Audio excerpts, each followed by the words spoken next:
Hello everyone, Spud here, and in today's video we are going to be talking about Squad. Now this game has been on Steam Early Access for a couple of months now, and I've been actually deliberately waiting on playing this game.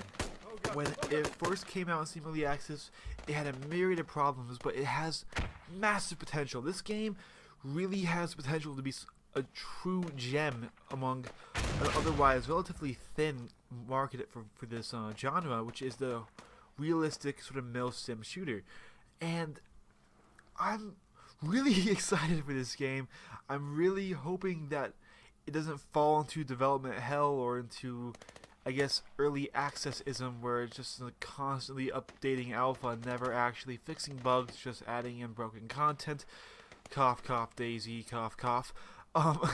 But anyways, I waited a few months to actually review the game, one to play it a bit and make sure I wasn't just reviewing a game I was bad at, but also to see what the devs were doing, because like I said, early access actually has been having a lot of issues in my opinion, of games just not really delivering on what they're promising.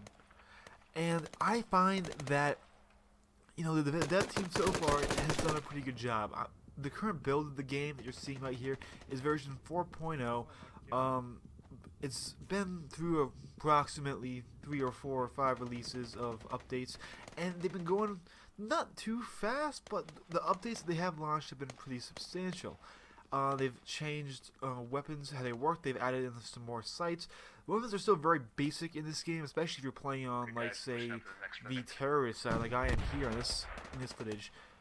You get no sights unless you're a sniper, and on the bigger maps and bigger game modes, like, that is really a hampering thing. I find the game is slightly unbalanced. I find the American forces to be, in general, a bit better, just because their weapons have the aim point sights, which are just a little bit easier to acquire your targets with those than ironing sights, especially at range. But I think they're going to balance everything out. They're going to sort all that out. And honestly, I love this game. This game is incredible. I have had so many heart-pounding moments. Like, the only equivalent I've had in this game is in Arma 2 DayZ, where you're running around and suddenly a shot cracks out and your heart just jumps. It's that same feeling. The game isn't perfect though. In fact, my biggest issue with it is actually when it tries to be too big for what it has right now. This game, you can tell it's been designed with a lot more in mind than what's actually in the game. And when you're playing on, say, one of the really large maps, like the really large sort of Afghani desert map, you can definitely feel that it's got some room to grow into itself, because you can literally die if you don't have a good squad who's putting down spawn points. You have to walk like a quarter of a mile, or a lot more than that, like a mile and a quarter, to get back to the front line, which I guess is marginally realistic distance-wise. It's just a pain in the ass, and it shows where vehicles need to be implemented, because I feel like right now the big maps, people just get too scattered and too spread out, and it leads to being sort of really short, intense moments, and then like 5 to 10 to 15 minutes of these sort of dull things, or maybe 1 or 2 shots are fired. And maybe I've just been really unlucky in playing on those maps, but like when I look at to see how it plays, like in comparison to, say, this map on Sumari Bala, which is really close in, tight quarters, and sorry about this part right here, the shadow play fucked up, but really in close quarters combat, I mean, I feel like the game's infantry combat really shined here. And I feel like with adding in helicopters, adding in transport trucks, adding in tanks, maybe that would be interesting, adding in some sort of, you know, the vehicles, which they plan on doing, would really balance out and even out the gameplay on those larger maps. I think that's really the biggest issue that the game has as of right now. The next thing is, if anyone is looking to buy this game, it is pretty alpha. There are a few things that need to be changed. Need to add in, you know, animations.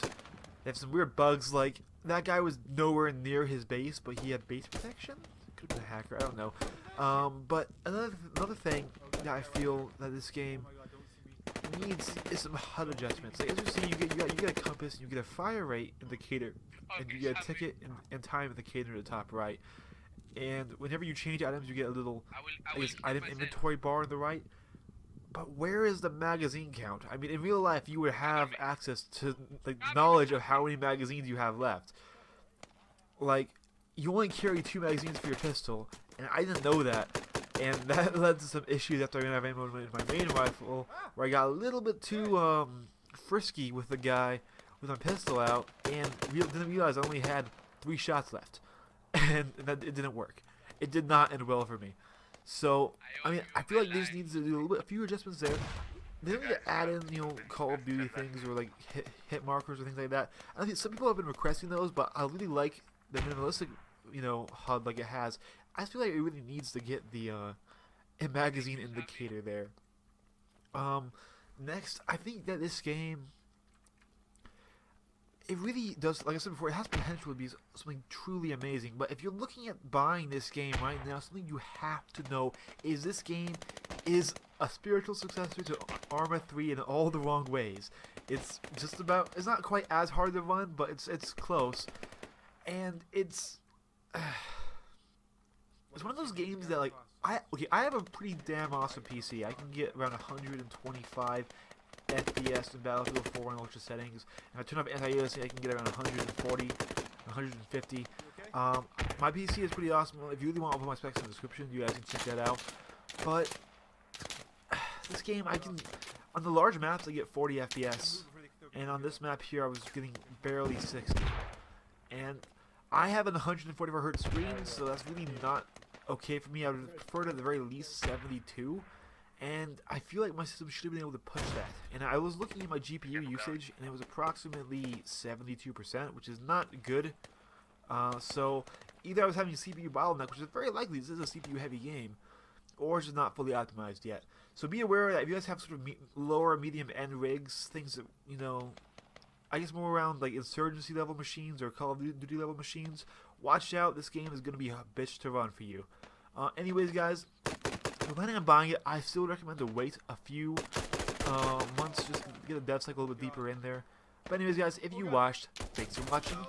I'll see you all on the next one. Bye-bye.